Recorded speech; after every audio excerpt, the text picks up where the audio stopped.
Oberwa kanseri ya Lukwago tetumanyi oba beire n'emwoyo batemwoyebwe.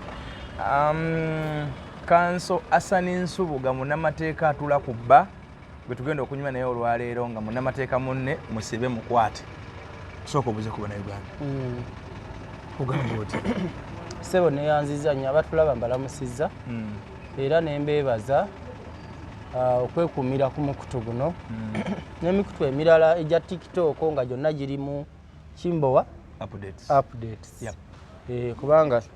si wano wokka buli wamu tutaddewo emitego tusuddeyo tuli ku digital emikutu kati bwekiri enkola kati tuli mu AI artificial intelligence etambula kati alimbo buli kasonda. So abafunye ebizibu ebyenjawulo tubasaasira abalwaziza abafiiriddwa n'ensonga endala ezibasoomooza n'abalina ebirungi bye mufunye Mukama yeebale naddala obulamu kubanga obulamu kikulu nnyo bano musajja waffe ono atera okubeera nnyo ku mikolo okuhingira kwanjula okuhingira kigambo kyeri mu west naye wano tukuyita kwandibadde okwanjula abeera ku mikolo egy'okukyala embaga egyo emikolo giba gya ssanyu naye ebiseera ebisinga tulina ogituukako nga Mukama atuwadde obulamu era emikolo gikolebwa balamu. So abantu Mukama bawadde obulamu tubeebazanga era Abaganda mmwe muyina tusanyuka nammwe ky'obulamu bwe bugagga. Buli wobeera omulamu buli kimu kiba kikyasobola okusoboka mu nsi. Essuubi teriggwamu ng'era Abaganda baga nti atannafa. So tubaaniriza era bwe tutyo bwe tutandise bigenda maaso mu ggwanga bingi. Anita Amongi waliwo ebigambibwa nti mulwadde tumusaasira. Omanyi Anita Amongi ono nze nsaba ekintu kimu mabegaka wa Gigi yatugamba nti omuntu waabeera nga ayina obuzibu n'ebintu bye yakola naddala ebyobulyake nti baggulawo oluggi nti oli ajja Kimbowa n'ogamba nti abanna saagala nze muvale mu kkooti kino nali sikyanjudde naye kino engeri gye nkirabamu ne ssente n'omusaala gwange musobola okukitunda ne mukola ki ssente ne zidda Kimbowa ne batamuleeta mu kamera oba kumutwala mu kkooti. So enkola eyo mu kkooti tugiyita pre-bargain tumukkaanya pakati ebyaddawo biswaza buswaza ate nga ne bwino balinga abatalina. Kakati kye ŋŋamba kubanga Anita Amongi nga talinajja mu NRM yali mubaka wa Parliament ng'era miliyoni 2 eby'emmotoka azifuna. So tosobola gamba nti yali talina mmotoka. Anita Amongi okujja tosobola gamba nti yali talina nnyumba yali alina waaso. Tosobola kugamba nti omusaala gwe nga sipiika gwali temusobozesa kuzimba nnyumba oba kugula mmotoka. Yes, kakati kye ŋŋamba nti kitegeeza nti ayina ebintu bye yafuna mu mbeera etali ntuufu ate ayina ne bye yafuna mu mbeera entuufu. Kati gavumenti kyeyina okukola kwe kunoonyereza bye yafuna mu mbeera entuufu mu misaala gye bye biriwa ne bye yafuna mu mbeera etali ntuufu bye biriwa. Ye ssente ziriwo ezaabula ze banoonya zitegedde no anti basinziira ku mbalirira engeri gye yali yeeyongera gye yali accumulatinga mu Parliament nti basipiika baali bakozesa mmeka ono lwaki akozesa bweziti ebyo byonna byonna okubinoonyereza si bibi IG ekwatagana ne gavumenti baveeyo afuna obwenkanya kubanga mubaka wa Parliament alina okiikirira abantu afazaali abantu be bamanye nti ali luzira tusobola omutwalira ku mandaazi n'emigaati abantu b'ebukadde abafune representation. Yes, ekyo kikulu kubanga n'etteeka lya Parliament likugambye nti bw'omisinga entula 15 kati yakamisinga entula nga 4 omuli n'ez'enkizo omuli state of the national address omuli okulonda speaker budgeti y'eggwanga okitegedde ebyo byonna byonna bibaddewo abantu b'ebukadde tebafune okakasa ba ministers ne basaba minister ne byonna tabibaddeemu. Kati kye nkugamba nti abantu b'ebukadde beetaaga okubeera nga bakiikirirwa mu Parliament. Abantu bannayuganda bonna beetaaga okulaba nga Anita Amongi bw'aba ayina emisango atwalibwe mu kkooti kuba tulabye wano ababbi babaddewo. Mike Mukula bamusingisako omusango gw'obulyake n'obubbi ne bamusiba emyaka 4 yamalayo emyezi 3 president n'amuwa presidential pardon. Jimuwezi yabbako wano ssente za gavi ezo zonna lipooti nno zaaliwo bino bye twogera si byanjwa. ate Temangalo yali ani ne report zaali za bamamba mbaba ze Temanga so ababbi babaddewo ababbi babaddewo sawa eno Kazinda ali mukome naye abantu bebakimanyi nti musiba awere nemba na misango muwajuzi gundi presidential pardon nedda anti ani gwe yawa president pardon ba wagundi ono Sebuufu yatta Donna Katushabe ngujeko Sebuufu naye tebannamuwa Kazinda bamuyita erinnya ddala yani Geoffrey Kazinda sijukira ngwe bali bawa pardon Jali kubanga emisango gye ayina limandi atambula limandi ate ayina ne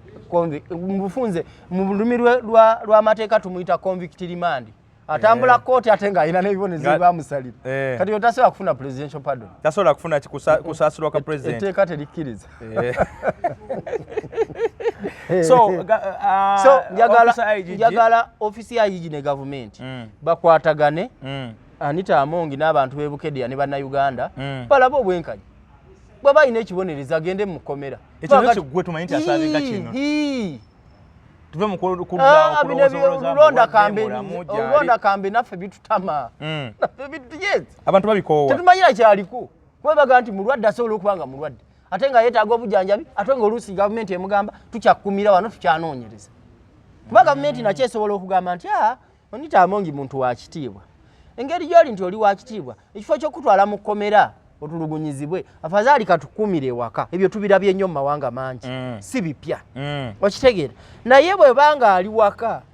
nga wali nakyo gavumenti egyekitugambe tukyalina betunoonyereza naye ali waka n'enkola ebeere balanced bw'ongamba mutayebwa ye mutuukirivu nnyo omuwadde n'oba deputy speaker ate nga baali bakola n'oli oba togabanyiza kyenkanyi teri ono kyakola nga tebwa nga takimanyi nedda ekyo nakyo njagala nkinyonyere bannayuganda bakitegeere bw'oba oli mufufa kante tekyakulabirako sigambye nti magogo oba ne banne naye obanga magogo oli mufufa nga mulindwa ye pulezidenti wa fufa ekyamazima biba bikwatako kitono nnyo omumyuka abairanga personal assistant naye vice president abeera personal assistant kati omanyi nti alupo personal assistant wa president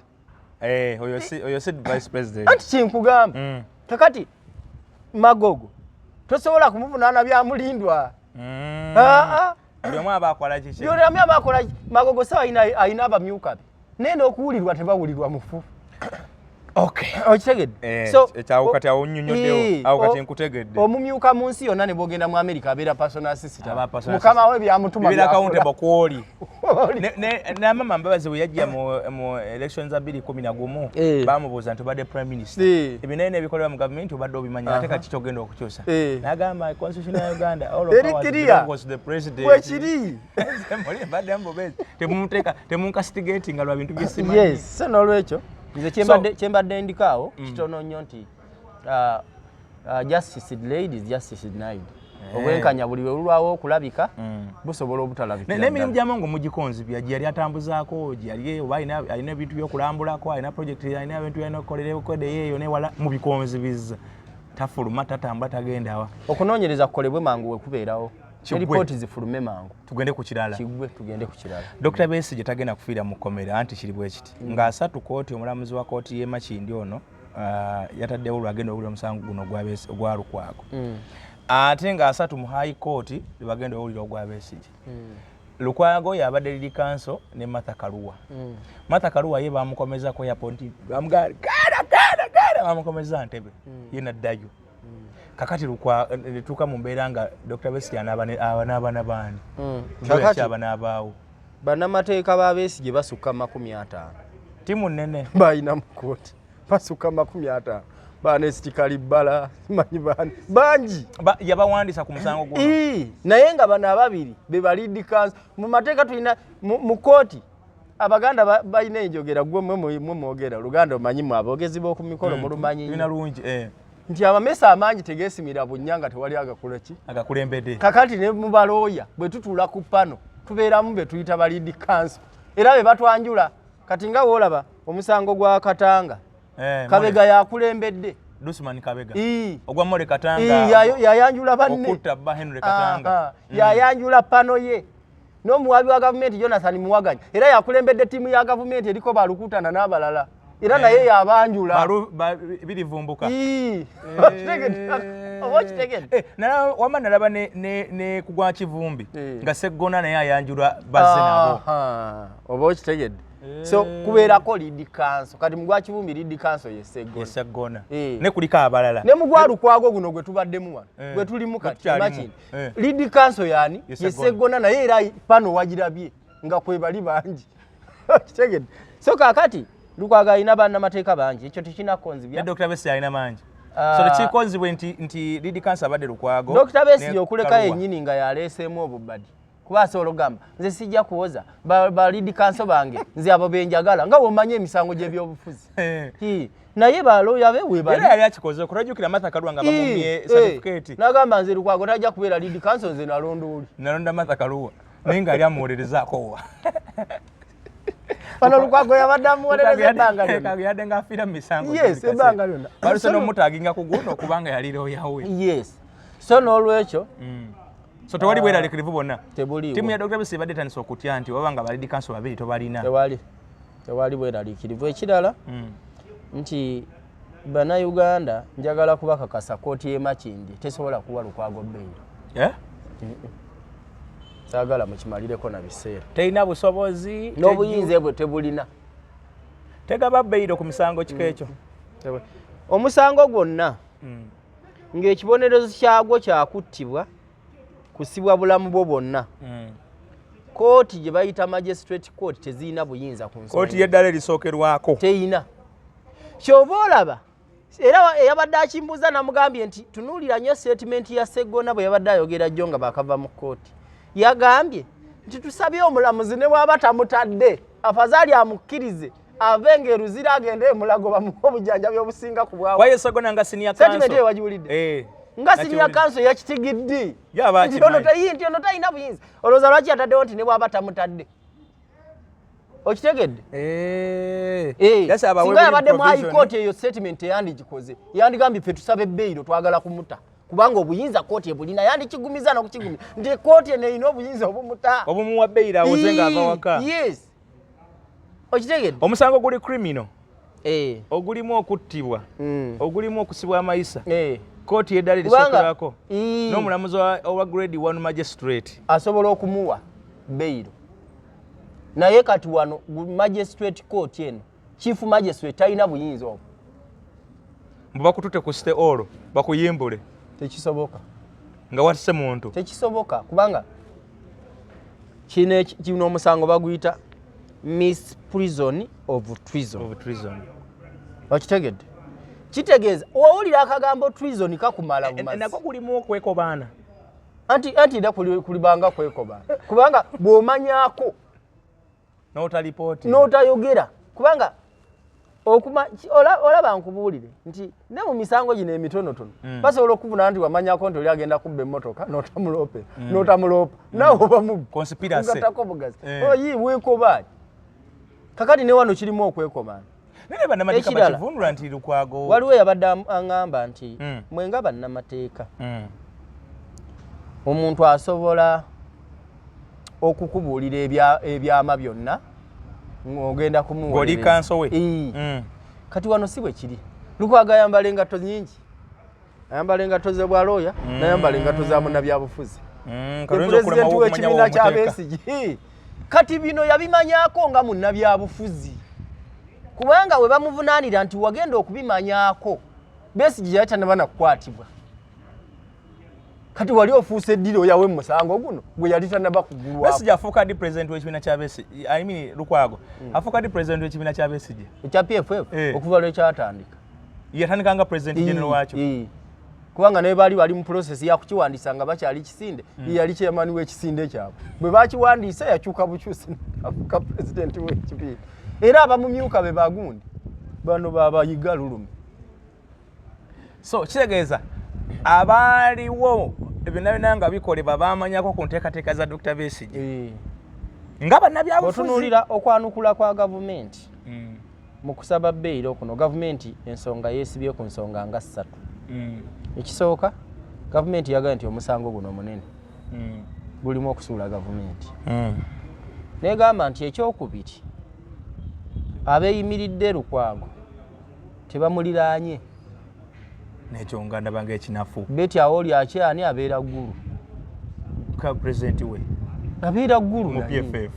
ekisooka omuntu nga katugeze nze mukamaawo gwosobola gwobanga okola wali kufufa osobola okubiriza magogo n'omuganda sebe nkya bakwetaaga mukubiriza ate kati babagenda kusibanza ekyase bakwetaaga mu kooti mukubiriza maanyi ago toba nago wema nasalawo nzije mweyimirire toba nago oyinza n'okubanga n'okweyimirira yakukaka leeta mangu ebikuwogerako ogenda oneyimirira mwetendaga muntu zamugenda kweyimirira mwanguwe Lulume Bayiga Lulume Bayiga ye oba ye Secretary General wa PFF oba yani ye mumyuka wa Lukwago mu Buganda mu PFF kati oyo mukama wo tomuyinako buyinza bali bonna mu DP Lulume yagambye fena tuli basaalongo yandibaddewo nga asobola okubeerawo ng'ayogera oba ng'atuukiridde yandibadde Nambooze si wa kibiina kye ajja muyimirira nga mukwano gwo ate ogoba wakanya byo bagamba ago tomulinaanye okumuliraana mu ngeri ki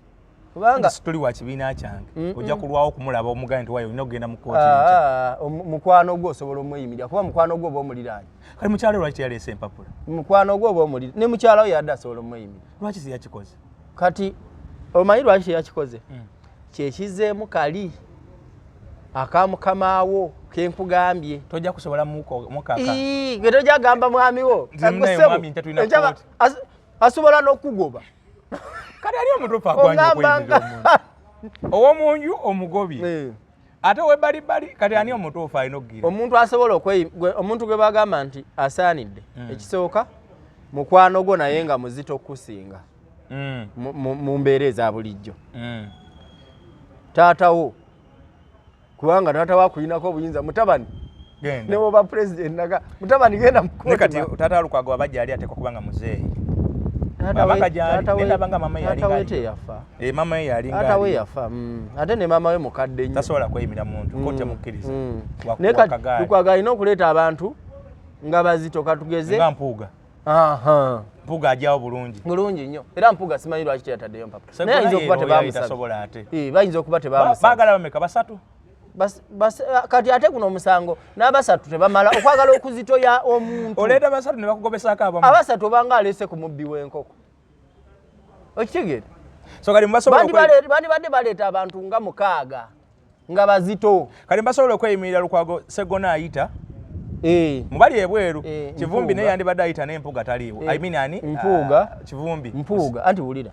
baleete Empuuga namba emu baleete Ssennyonyi Sanya asobola azitowa ekimala leader of opposition ekifo kye kimufuula omuzito mu myaka n'ebibina different party differences bakitunulira Nambeshe Nambeshe ne ali wala w'embaale bajja gamba oli w'emanjiya wala ndiwe manjiya emirimu ngikolera Kampala bakobera Lulume w'ebuyikwe bakkirize ow'embaale Lulume basobola omugoba